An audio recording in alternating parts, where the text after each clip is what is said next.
வாழ்க வளமுடன். ஸ்ரீ குமரன் ஜோதிடம் உங்களை இருக்கரம் கூப்பி அன்புடன் வரவேற்கிறது.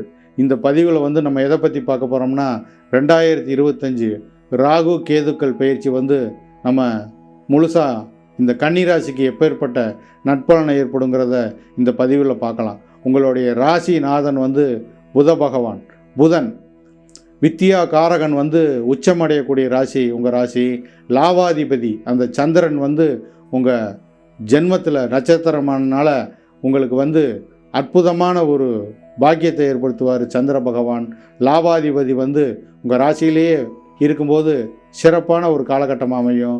ராகு உபஜயஸ்தானங்களான 3, 6, 12ஆம் இடத்துல லாபஸ்தானத்தில் சஞ்சரிக்கும் போது உங்களுக்கு ஒரு சிறப்பான ஒரு நற்பலனை ஏற்படும்.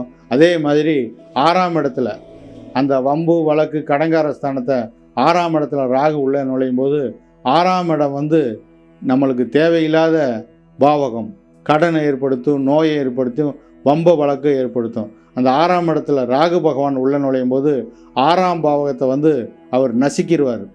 கடன் இருந்தாலும் அந்த கடனை அடைக்கக்கூடிய ஒரு காலகட்டமாக இருக்கும்.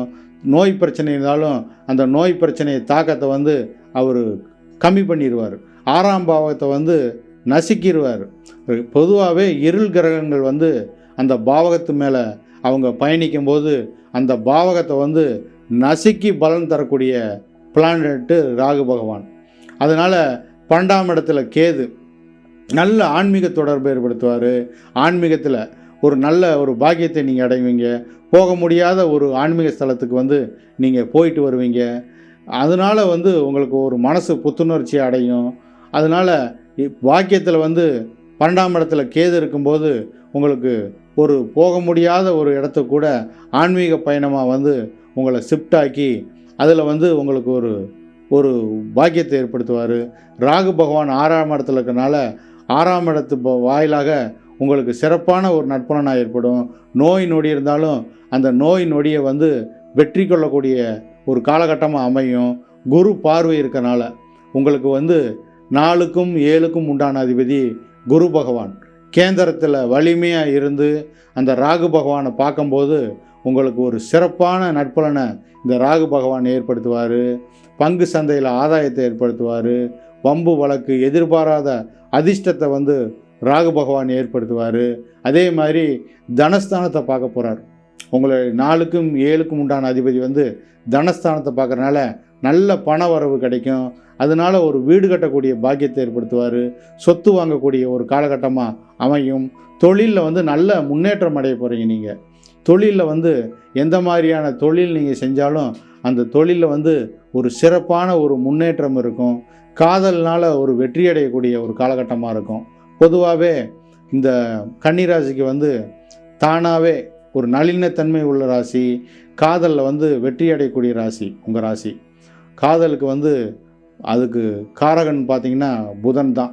எதுலேயுமே நளினத்தன்மையோடு செயல்பட்டு எதுலேயுமே வளைந்து நெளிந்து போகக்கூடிய ஆளாக நீங்கள் இருப்பீங்க. அதனால் எதையுமே நீங்கள் வெற்றி கொள்ளக்கூடிய ராசி இந்த கன்னிராசி. அதனால் சிறப்பான ஒரு நட்பலனை இந்த ராகு கேதுக்களும் ஏற்படுத்துவாங்க. தொட்டது தொடங்கக்கூடிய வருஷமாக இந்த வருஷம் உங்களுக்கு அமையும். சனி பகவான் 7ஆம் இடத்துல இருந்தாலும் பெரிய கெடுதல்கள் உங்களுக்கு செய்ய முடியாது. கண்டச்சனியாகவே வந்தாலும் சார் அவர் ஒரு பெரிய கெடுபலனை அவர் ஏற்படுத்த மாட்டார். ஏன்னு பார்த்தீங்கன்னா குருவோட வீட்டில் சனி பகவான் போகிறனால உங்களுக்கு பூர்வ புண்ணியாதிபதி 5ஆம் அதிபதியாகிறனால உங்களுக்கு எல்லா பாக்கியத்தையும் அவர் தேடி வைப்பார். கூட்டாளிகள் மூலிமா நல்ல பாக்கியத்தை அடைவீங்க. மனைவி மூலிமா உங்களுக்கு திருமணமே ஆகலை சார், எனக்கு அது ஒரு இடைஞ்சலாகவே இருக்குனாலும் திருமண பாக்கியத்தை ஏற்படுத்துவார். புத்திரர்களால் ஒரு ஆதாயத்தை அடையக்கூடிய ஒரு காலகட்டமாக இருக்கும். புத்திரர்களுக்கு நல்ல பாக்கியத்தை நீங்கள் தேடி வைப்பீங்க. எல்லா விதமான வெற்றியும் இந்த கன்னிராசிக்கு அமையும் என்று கூறிக்கொண்டு இந்த பதிவை இத்துடன் நிறைவு செய்கிறேன். வாழ்க வளமுடன்.